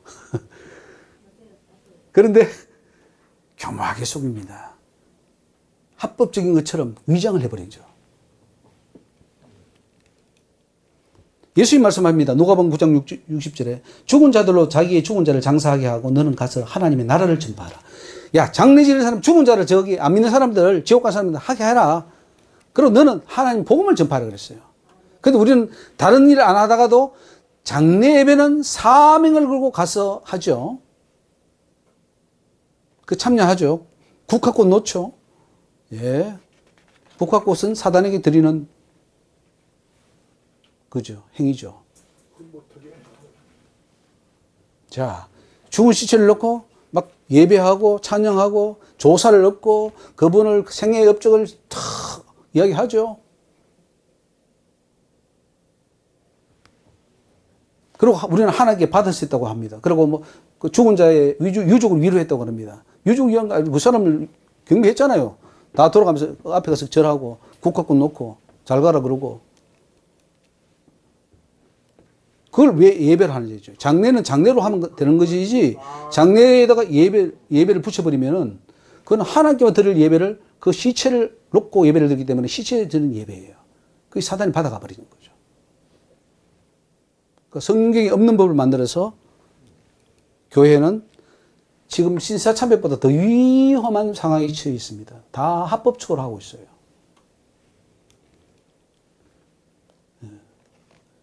예레미야 16장 18절에 내가 윗은 그들의 악과 죄를 배나 갚을 것은 그들이 그 미운 물건의 시체로 내 땅을 더럽히며 그들의 가정한 것으로 내 산업에 가득하게 하였습니다.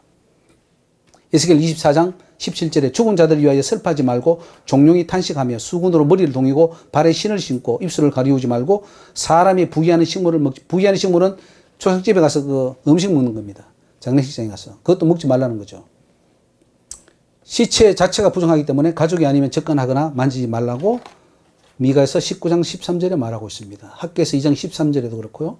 에스겔 44장 25절에도 시체를 가까이 하여 스스로 더럽히지 못할 것이로되 그렇습니다. 어떤 시체든지 가까이 말지니 부모로 인하여도 더러워지지 말게 하라. 이거는 기름 부은 제사장들이 준 레위기 21장의 말씀입니다. 이 교회가 장례 예배하는 거 이거 빨리 막아야 돼요.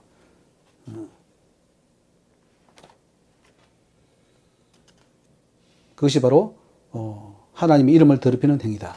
넘어가겠습니다. 7번에 목사들이 하나님 집에서 구원을 얻었다 합니다. 하나님 집에 들어오면 다 구원받았다고 착각하고 세례받고 뭐 직분 받으면 다 구원받은 줄로 착각합니다. 그리고 다 소천했다 그래요. 소천한 게 아닙니다. 지옥이 떨어진 거예요.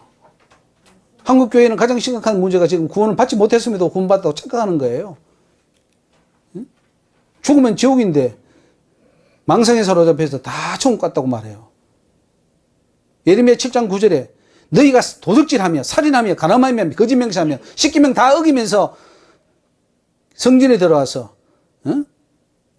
이 집에 들어와서 내 앞에 서서 말하기를 우리가 구원 얻었나이다 하느냐. 이는 이 모든 가정한 일을 행하리 함이로다. 내 이름으로 일컫는 받는 이 집이 너희 눈에는 도둑의 구렬로 보이느냐. 우습게 보이니 교회가 우습게 보이냐 이거죠. 구원 못 받았는데 구원의 확신을 가지라 그러고 당신은 구원받았습니다. 당신은 사랑받기 위해 태어난 사람입니다. 위로하고 위로 좋죠. 그런데 위로도요 구원받아야 위로를 할 거 아닙니까? 지옥이 떨어지면 지옥이 떨어진다고 경고를 해줘야 되는데 다 지옥에 안 떨어지고 천국 간다고 거짓말하니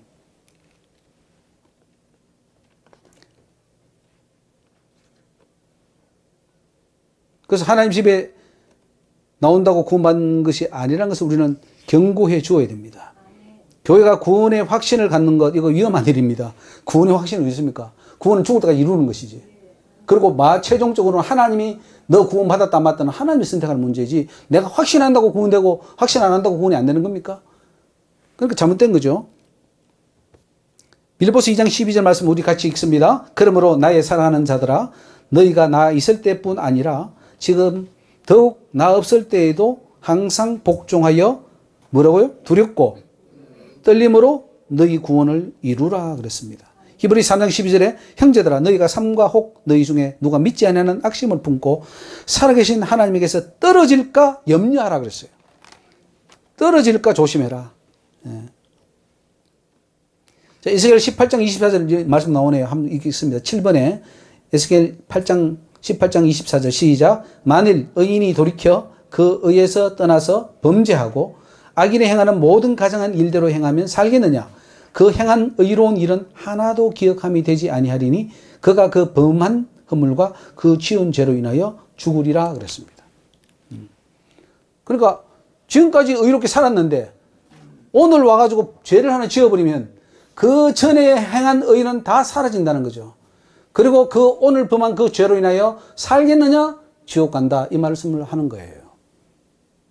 그러니까 구원의 확신이 있을 수 있겠어요? 내가 구원받았다고 할 수 있습니까? 주여, 또 내가 무슨 죄를 짓나이까? 회개할 것이 무엇이 있나이까? 나를 돌아보게 하옵소서. 두렵고 떨림으로 주님 앞에 엎드리고 또 엎드리고 회개하고 엎드리고 그렇게 하면서 평생을 가야 천국까지 가야 가는 것이지. 이제 구원받았으니 먹고 마시고 놀자. 이제 우리는 구원은 따놓은 당상이야. 그게 바로 사단의 말입니다. 구원은 따놓은 당상이 아니에요. 누구도 장담할 수 없어요. 그래서 예수님이 얼마나 답답했으면 지금도 우리를 위해서 중보하시고 기도하시고 성령이 말할 수 없는 탄식을 합니까? 떨어질까봐, 지옥 갈까봐. 사탄이 왜 발악을 합니까? 사탄이 왜 택함 받은 짤까지도 찾아옵니까? 왜 그 유명한 목사님을 찾아가서 넘어뜨리고 지옥 떨어지게 합니까? 가능성이 있기 때문에 그런 거예요. 자, 넘어갑니다. 8번. 완전히 새로워지지 않으면 버릴 것이다. 하나님께서는 완전을 요구하십니다. 고린도후서 5장 17절 말씀. 그러즉 누구든지 그리스도 안에 있으면 새로운 피조물이라. 이전 것은 지나갔으니 보라 새 것이 됐다. 저와 여러분은 새 사람이 되어야 될 줄 믿습니다. 사무엘이 그 사울 왕 있을 때 하나님이 새 마음을 주셨고 그날 그 징조도 다 응하니라 이렇게 말했습니다. 하나님은 태어날 때 모습으로 다시 돌아갈 것을 말씀하셨습니다. 이 저의 개인적인 체험이고요. 갓 태어난 아기 때의 순전한 그 모습으로 돌아가라. 그리고 다시 시작해라 그랬습니다. 갈라디아서 5장 24절에 보면은 그리스도 예수의 사람들은 육체와 함께 그 정과 욕심을 십자가에 못 박아느니라. 완전히 죽어버려야 됩니다. 완전히 새 사람이 돼야 그것이 크리스찬이지. 이름만 옛 사람은 죽지 않았는데 크리스찬이라고 할 수 없습니다. 3번에 모든 더러운 것, 잘못된 것을 벗어버리지 않으면 하나님의 일을 제대로 감당할 수 없다고 하셨습니다. 저한테도 경고하셨어요. 네가 지금 그런 상태에서는 하나님의 3분의 1도 감당하지 못하고 그렇게 살다가 불충한 종이 되어서 너는 지옥에 떨어질 거라고 저한테 직접 경고하셨어요. 머지않은 그 장례 그 앞에 얼마에 저한테 이렇게 경고를 하셨는데, 그래서 어린아이 때로 다시 돌아가서 새롭게 시작해라. 에스겔 36장 26절에 또 새 영을 너희 속에 두고 새 마음을 너희에게 주되 너희 육신에서 굳은 마음을 제하고 부드러운 마음을 줄 것이며 이렇게 말합니다. 새 사람, 새 영, 새 마음, 이러면 오늘 다 받기를 주의 이름으로 축원합니다. 그래서 하나님 일을 하려는 사람은, 그 목회자들은 완전히 새로워져야 된다. 옛 사람이 조금 남아있으면 안 된다. 싹 없어지고 완전히 예수의 사람으로 변화해서 주의 일을 해라. 에스겔 11장에 그러죠. 내가 그 속에 새 씨를 주겠다 그랬어. 하나님의 영을 주겠다는 거죠. 그 몸에 굳은 마음을 제하고 부드러운 마음을 주어 내 율례를 쫓으며 내 규례를 지키게 하며, 그전에는 하나님 말씀대로 안 살았는데 하나님이 주시는 그 마음을 받아서 이제는 율례와 규례를 다 지키는 자가 된다는 거죠. 그럴 때 그들은 내 백성이 되고 나는 그들의 하나님이 된다. 그게 구원입니다. 이렇게 오늘 말씀하는 목사님들이 계십니까? 이렇게 교리가 가르치고 우리 신학이 가르칩니까? 우리는 하나님 말씀에서 벗어나 버렸어요. 저도 신학을 20년 했는데 20년 한 결과가 지옥이었어요. 20년 했는데 지옥이에요. 저는 칼빈주의자였습니다. 칼빈주의자. 어릴 때부터. 합동 쪽에서 다녔으니까 칼빈주의자 아닙니까? 알미니언주의는 완전히 이단이다. 자유주의자다. 이렇게 해가지고 딱 했는데 칼빈주의자도 지옥 가더라고요. 그리고 지금 성경을 보면은 완전히 모순 덩어리네. 이거 완전히 틀렸네. 이걸 내가 왜 믿었지? 왜? 그때는 비판하거나 다른 어떤 것을 볼 눈도 보고 그것만 무조건 믿었으니까.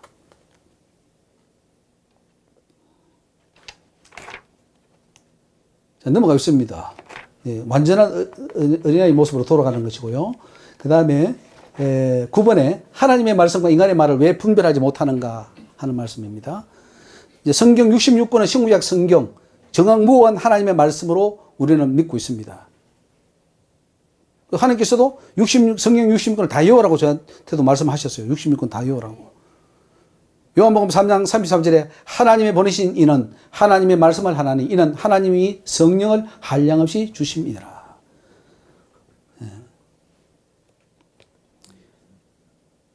이번에 그런데 그 66권 성경을 다시 하나님은 구분하십니다. 66권 성경을 우리는 다 인정합니다. 그 하나님의 말씀 또 다 귀한 말씀들인데, 그러나 하나님은 66권 성경 안에서 하나님의 말씀과 인간의 말을 구분해야 된다고 말씀하셨습니다. 인간의 말을 하나님 말씀의 권위 위에 동등하게 취급해서는 안 된다는 거죠. 고린도후서 2장 17절에 우리는 수단 사람과 같이 하나님 말씀을 혼잡하게 하지 아니하고 곧 순전함으로 하나님께 받은 것 같이 하나님 앞에서와 그리스도 안에서 말하노라. 창세기 보면은 그 에덴 동산 안에 하나님의 소리가 있고 사람의 소리가 있고 사단의 소리가 있지 않습니까? 성경 전체가 그렇다는 거죠. 하나님의 소리가 있고 사람의 말도 있고 천사가 한 말도 있고 사단이 한 말도 있고 뭐 여러 말이 있어요. 그 가운데 우리는 하나님의 말씀을 들어야 된다. 그럼 바울이 한 말은 어떻게 받아들일까요? 베드로가 한 말은 어떻게 받아들여야 될까요? 그러면 예레미야나 이사야나 에스겔이 그리고 선지자들 할 때는 이렇게 말합니다. 여호와께서 가라사대 하고 따옴표하고 나 여호와가 말하노라 쭉 나오죠. 그러면 그건 하나님의 말씀을 받아 적은 거예요. 그죠? 그건 하나님의 말씀이에요. 분명히 그건 하나님의 모세가 여호와께서 시내산에서 강림하여 가라사대 십계명을 주시고 그건 다 하나님의 말씀이에요. 그건 하나님의 말씀에 우리는 토를 할 수 없습니다. 그건 맞는 말씀이에요. 근데 바울은 어떻게 말합니까? 내 생각에는 내 의견에는 이렇게 하는 것이 좋겠다. 내가 경험한 바로는 이런 게 좋다. 저는 그 바울의 말을 굉장히 설교 때 많이 인용하고 좋아합니다. 그런데 구분할 것은 바울의 말이 곧 하나님의 말씀은 아니라는 거죠. 하나님의 말씀은 하나님의 말씀이고 사복음서는 분명히 하나님의 말씀입니다. 예수님이 하시기 때문에. 그러나 바울을 우리는 정경화할 때에 그 서신들이 막 굴러다니고 막 이단들이 생기니까 야 65권을 하다가 66권을 하자 해가지고 이제 교회에서 66권만 정경하자. 저 카톨릭에서는 73권을 하자. 뭐 이런 식으로 다 이제 했는데 그리고 동방정교에서는 또 다르고 다 달라요. 그 교단마다. 근데 우리는 66권 하자 해가지고 그 전통을 내려왔는데 좋다 이거죠. 저는 66권 말씀 믿어요. 근데 바울의 말과 하나님의 말씀은 구분하라. 한 번도 그런 생각을 한 적이 없는데 하나님께서는 구분하라는 거죠. 즉 나는 사람이 아니다. 인간이 아니다. 바울은 인간이다. 바울이 목회하면서 경험했던 그리고 그 교회에 썼던 편지가 하나님의 말씀은 아니다. 너희들에게 너무나 귀하고 그래서 로마서도 저한테 세미나 하라고 하셨어요. 그러나 그 로마서를 보면 성경의 진리를 깨달을 수 있대요. 그렇지만 그거는 하나님의 말씀은 아니다. 하나님의 말씀은 하나님이 한 말씀이에요. 아시겠죠? 여호와께서 가라사대 예수께서 가라사대 그게 하나님의 말씀이죠. 그러면 이런 말씀 있죠. 내 생각에는 머리를 기르는 게 좋겠는데 머리에 뭐 스티프 서는 게 좋겠는데 뭐 또 결혼하면 좋겠는데 그거 마참 그거 하나님의 말씀이에요? 바울의 의견이에요. 근데 우리는 신구약 62.1.1핵이라도 다 하나님의 영감을 받아서 선 책이다 이렇게 함으로써 하나님 말씀에 너무 인간의 말도 갖다 얹어 붙였던 거를 구분하라는 거죠. 그렇다고 버리는 게 아닙니다. 예. 그거를 이거 하루 저도 굉장히 부담스러워요. 이런 설교하기가. 왜 이걸 주셔가지고 저도 알지도 못하는 걸 주셔가지고 하시는지. 그러나 하나님은 아니기 때문에 주의 종들이 알아야 되기 때문에 그렇게 하신 말씀이에요. 놀랍지 않습니까? 뭐 이게 조 목사가 지금 완전히 뭐 엉뚱한 말을 하네 할 수도 있겠죠. 그거는 판단은 뭐 우리가 다 할 겁니다. 속에. 예. 그러나 제가 만약에 여기 있어서 뭐 이게 잘못된 말을 하면 저는 엄청난 큰 죄를 받고 죄역이 제일 밑에 떨어지겠죠. 예. 그러나 저는 이 말이 맞다고 믿기 때문에 저는 하는 것입니다. 그리고 성경에 비춰봤을 때 틀리지 않다 이거예요. 틀렸다면 왜 틀렸는지를 우리는 증명을 해야 돼요. 성경을 가지고. 성경의 근거를 가지고 증명하지 못하면 그거는 힘이 없죠. 야.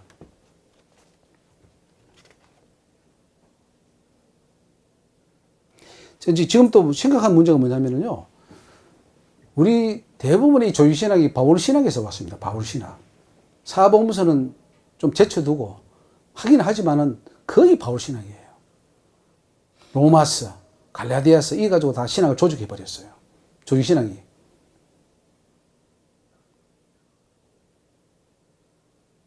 근데 그게 맞습니까? 참고는 할 수 있어요. 바울 서신을 참고는 할 수 있지만은 우리가 정말 천국 가는 길은 마태복음, 마가복음, 누가복음, 예수님이 그분이 심판자예요. 그분이 오셔서 말씀했어요. 그 밑에 있는 대통령이 말하면 대통령의 법이고 그 밑에 있는 장관들이 하는 말은 대통령의 말을 받아서 하는 거예요.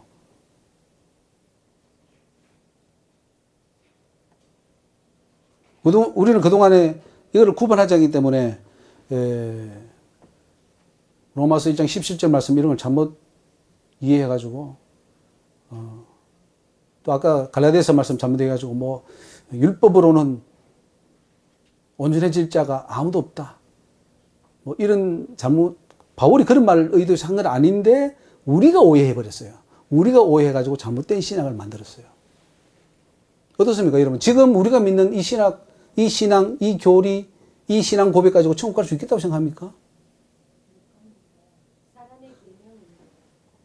성경을 맞춰. 성경 기준이에요. 캐논이에요. 큰 죄입니다. 목회자가 잘못 알고 잘못 설교해버리면은 수많은 사람 지옥 보냅니다. 우리가 이단 걱정 많이 합니다. 신천지 걱정 많이 하고, 뭐, 여호와적인 걱정하고, 통일을 걱정합니다. 우리는 왜, 우리 자신은 왜 걱정 안 하죠? 저는 우리 교단이 걱정이 되고, 우리 목사님들이 걱정이 돼요. 왜? 저도 그 길을 걸어왔기 때문에. 여러분, 정말 1대1로 코람되어 하나님 앞에 서시기 바랍니다. 1대1로 서세요. 여러분이 내가 하나님 앞에 보호자 앞에 딱 서세요. 사도 요한이 계시록에 올라간 것처럼 딱 서세요. 그리고 하나님, 내가 지금 바른 길 갑니까? 아니면 지금 틀렸습니까? 지금 어떻게 해야 됩니까? 물어보셔요. 그럼 하나님께서 말씀해 주실 거예요. 보여주시든지, 들려주시든지, 깨닫게 해주시든지.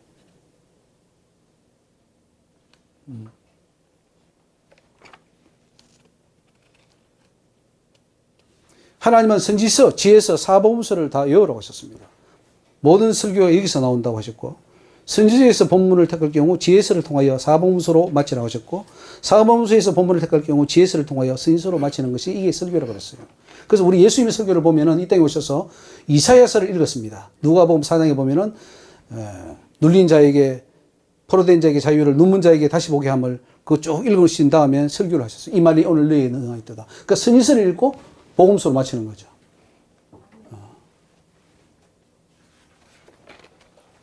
이게 이제 설교에 대해서도 하나님께서 이렇게 말씀해 주셨습니다. 이사야 55장 8절에 보면 여호와의 말씀에 내 생각은 너희 생각과 다르며 내 길은 너희 길과 달라서 하늘이 땅보다 높음 같이 내 길은 너희 길보다 높으며 내 생각은 너희 생각보다 높으니라. 오늘 우리 저와 여러분들은 하나님의 생각까지 높아지기를 주 이름으로 부탁을 드립니다. 하나님 수준까지 올라가야 돼요. 우리 인간 수준에서 하나님 우리는 다 재단해버립니다. 우리 인간 수준의 눈높이에서 하나님이 이런 분이야 하고는 다 지금 재단에 놓은 것이 우리 지금 신학들이에요. 다 뜯어 고쳐야 됩니다. 첫 단초가 잘못되면 다 잘못되잖아요. 첫 단초가 뭐냐면 이 원죄입니다. 원죄를 잘못 끼워놓고 다 잘못 끼워놔 버렸어요. 예정론, 구원론, 뭐, 척척척척 다 지금 잘못 어긋나 버렸어요. 이걸 다시 개혁했는데, 저는 칼빈이나 루터가 그때 제대로만 개혁했다면 얼마나 좋았을까. 종교개혁을 하려면은 제대로 했어야 됐는데, 또 엉뚱한 것으로 해버렸습니다.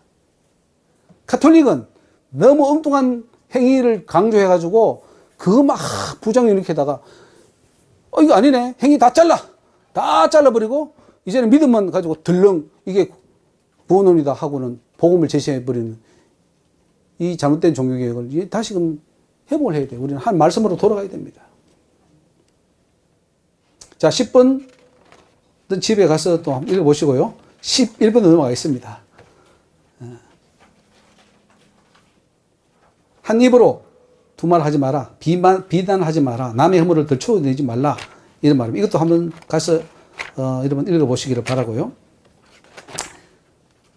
자, 12번 비방한 날수대로 회개하라. 그렇습니다.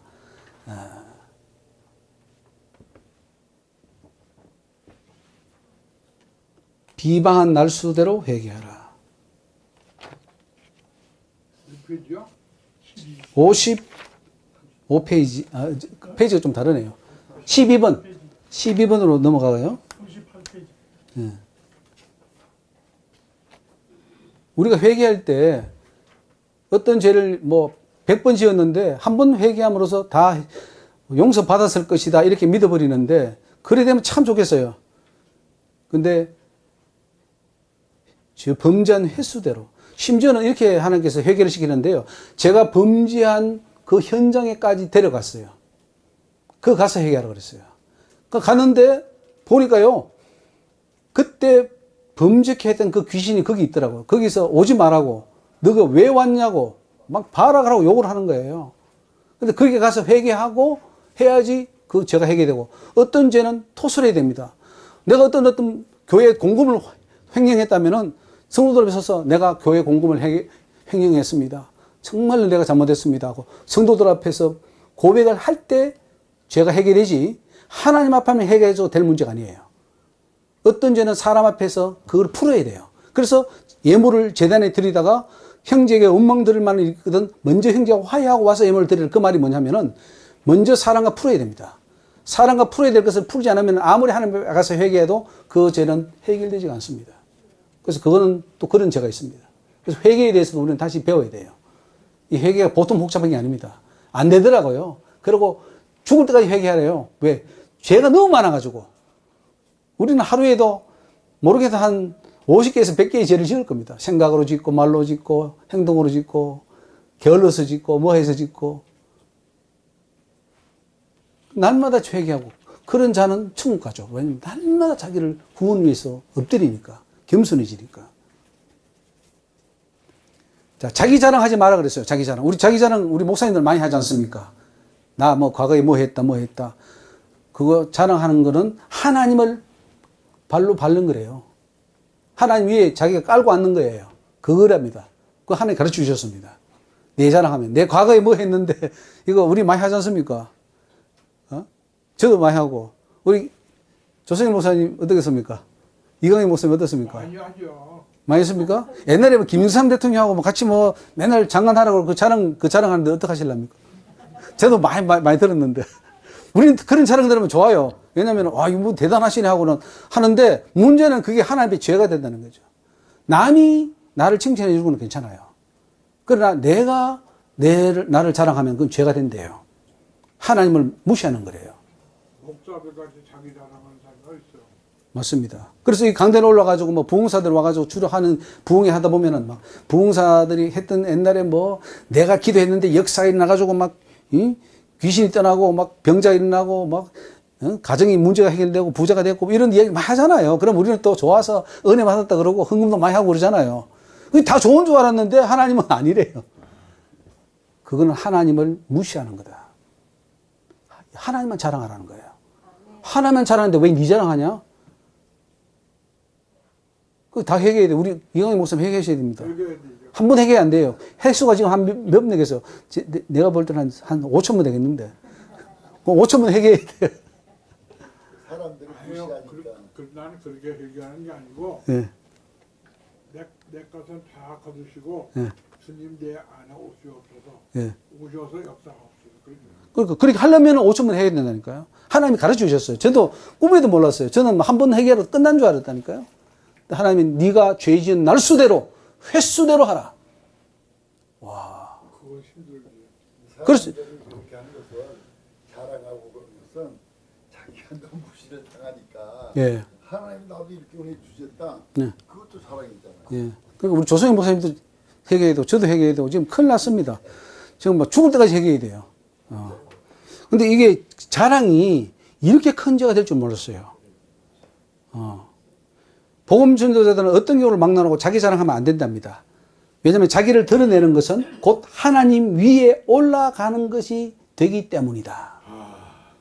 사람들에게 내 말을 하고 내 자랑하면은 그가 한 모든 일은 더 이상 하나님 일이 아니게 돼버립니다. 그건 네가 한 거고 네 일이고 네 자랑하는 것이기 때문에 나는 상관없다. 내가 어디 뭐 교회를 세웠는데 열심히 했어요. 안 먹고 막 힘들게 다 했는데 야 내가 교회 세웠어. 날아가 버렸어요. 그 상관. 그거는 네가 한 거야. 나하고 상관없어. 나 사도 바울이 막 줄 고비를 넘기면서 일했잖아요. 그 만약에 자기 자랑하면 그거 다 날아가 버리는 거예요. 그건 하나님 일이 아닌 거예요. 전도서 3장 21절에 그런 적 누구든지 사람을 자랑하지 말라. 만물이 다 너희 것임이라. 바울이나 고린도전서입니다. 바울이나 아볼로나 게바나 세계나 생명이나 사망이나 지는 것이나 장래 것이나 다 너희의 것이요 너희는 그리스도의 것이요 그리스도는 하나님의 것이니라. 자랑하지 말라. 자랑하려면 예수만 자랑하라. 설교자는 절대 자랑하면 안 됩니다. 어떤 목사는 과거 화려한 이력을 자랑하는데 하나님은 그것이 바로 자기를 증가하고 높이는 것이기 때문에 하나님과는 상관이 없는 자라 하셨습니다. 그것은 하나님을 깔고 앉아서 자기를 드러내는 것이고 그가 바로 너 조영광 목사 너라고 하셨습니다. 네가 그랬다는 거예요. 그러므로 설교자는 자기 자신의 이야기를 하지 않도록 해야 된답니다. 자기 간증도 하지 말랍니다. 간증하다 보면 자기 자랑이 나오니까. 그러니 어떻게 보는 거죠? 예. 그러니까 간증자들 99.99%가 나중에는 다 타락합니다. 자기 자랑, 자기 높이고 돈 다 처음에는 다 순수하죠. 근데 나중에 다 변질된다는 것을 자기 자랑하잖아요. 예. 박효진 장로도 아까 내가 이야기 말았는데, 뭐, 장례 예배 하면 안 된대요. 그분도. 안 하는데, 그냥 예배하고 모회가 따로 자기들끼리 하면 된대. 그것도 위법이에요. 예. 그러니까, 안 돼요. 예. 우리가 자랑해야 할 것은 오직 하나님 뿐입니다. 자, 예레미야 9장 24절에 자랑하는 자는 이것으로 자랑할지니 곧 명철하여 나를 아는 것과 나 여호와는 인애와 공평과 정직을 땅에 행하는 자인 줄 깨닫는 것이라. 나는 이 일을 기뻐하노라. 여호와의 말이니라. 오늘 여호와 아는 것을 기뻐하시기 바랍니다. 그건 자랑이 돼요. 아, 내가 정말 이거 죽을 줄 알았는데, 지옥 갈 줄 정말 구원받은 줄 알았는데 하나님 말씀 보니까 내가 지옥 떨어지더라. 야, 하나님이 내가 깨닫게 해주시니 너무 감사하다. 이건 자랑이 돼요. 하나님 자랑하는 거예요. 여호와를 아는 건 자랑해야 됩니다. 그러나 내 과거의 이력은 자랑하지 말라는 거죠. 목사님, 예. 내가 예, 교회 등록을 안 했거든? 예, 안 했는데 우리 큰 집에서 구슬을 한다고 귀신 무당이 와서 귀신을 소주병에 잡았는데 예, 그냥 오늘 갔어요. 갔더니 거기서 신이 안 내려오는 거예요. 예, 그러니까 무당이 하는 소리가 여기 예수 믿는 사람 있으면 나가세요 그래요. 예. 근데 난 등록을 아직 안 해고 교회는 다녔지만 그렇죠. 그러니까 목사님이 이제 한 성령이 있는 거죠. 예, 그러니까 성령님 나와 여기 계시니까 예, 귀신이 못 오는 거 아니에요. 예, 맞습니다. 그러면 확실히 내가 주님 나와 함께 계신다 이게 얼마나 복이야 이게. 예, 예, 그것도 자랑이에요. 예. 아 자랑이 아니라 그거는 귀신이 귀신 얘기한 것도 자랑이라. 이제 나 귀신이 내가 이러니까 귀신 꼼짝 못하다. 성령이 귀신이가 성령이 나와 함께하니까 귀신 꼼짝 못하다. 병이 고쳤다. 내가 이길 많이. 아니 내 생각이라 이것도 내 말이죠. 그건 조선이 말인데 예, 성령이 나와 함께 하시니까 예. 귀신이 못 오드는 거예요. 예, 예, 맞습니다. 그건 맞는 말씀이에요. 그 굿이 안 돼요. 성령 있는 사람들은 가면은 굿이 안 됩니다. 그건 뭐 맞는 말씀이에요. 예. 그래서 난 참 감사하고 그리고 예, 내가 전도를 우리 큰아버지한테 무서워서 전도를 못했어. 예, 그러니까 처음에 그냥 교회 나갔을 때 예. 지금 뭐야 기도 어떻게 하는 거냐? 그랬더니 네가 하고 싶은 얘기 다 해. 예. 그리고 나중에 예수님이 이름을 기도합니다 하면 된대. 그래서 내가 교회 나가서 새벽에 나가서 하나님 나 우리 큰아버지한테 무서워서 전도 못해요. 예, 예. 그러니까 예수님이 해주세요. 그렇게 했거든.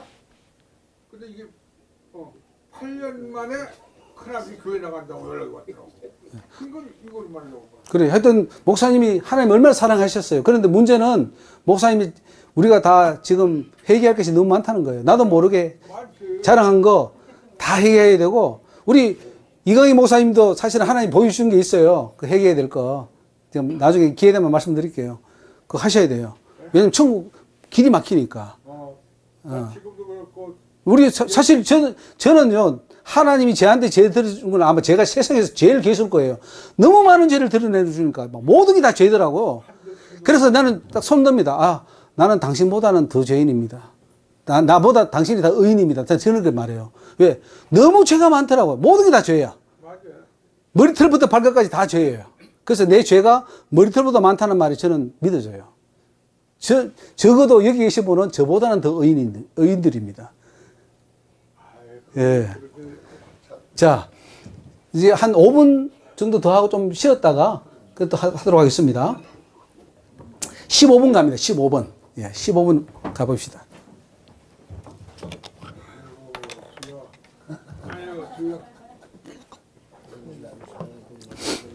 자, 총회 신학교, 우리 또 총회 신학교 하기 때문에 오셔야 돼요. 이거 좀 듣고 가셔야 돼요. 이 신학교를 보여주셔서 신학교를 보여주셨는데, 그 강사들의 모습을 보여주셨어요. 강사들.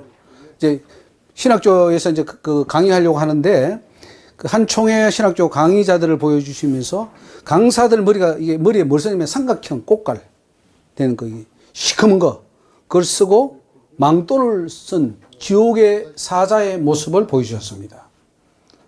아니, 신학교 교수면 올라가서 가르쳐서 정말로 영혼을 구원하고 막 생명 인도하는 그런 모습으로 나와야 돼. 천사처럼 나와야 되잖아요.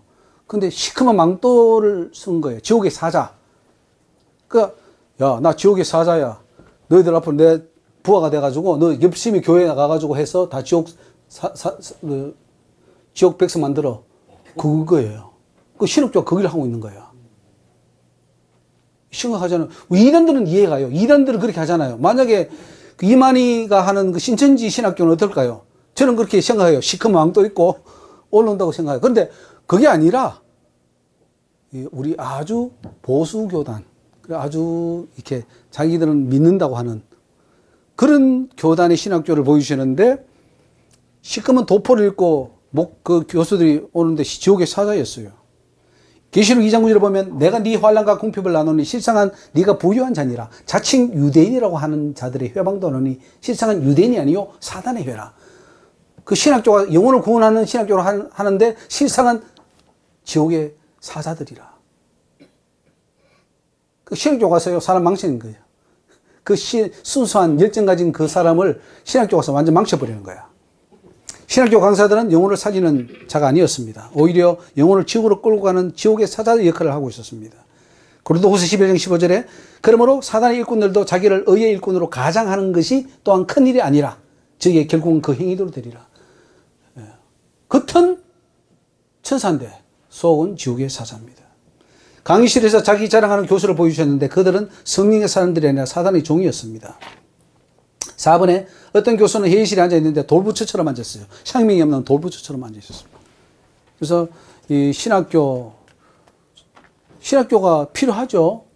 근데 잘못된 신학교 같으면은 이만희 같은 신천지 신학교는 없어져야 되잖아요. 근데 우리 기성 이 신학교들 하나님 바라가고 있느냐? 하나님 보여주셨는데 이런 모습들을 보여주셨어요. 신학교가 없어야 돼요. 예? 신학교 때문에 순수한 신앙이 예. 신학교에서 잘못 배워가지고 가르치는 거죠. 예. 근데 없어질 수는 없어요. 지금 왜 그러냐면 구조적으로 없어질 수 없는데 문제는 바로 고쳐져야 된다는 거죠. 신학교가 바로 고쳐져야 된다는 거죠. 하나님이 원하는 진리를 가르치는 신학교로 바뀌어지는 것이 지금 핵심이에요.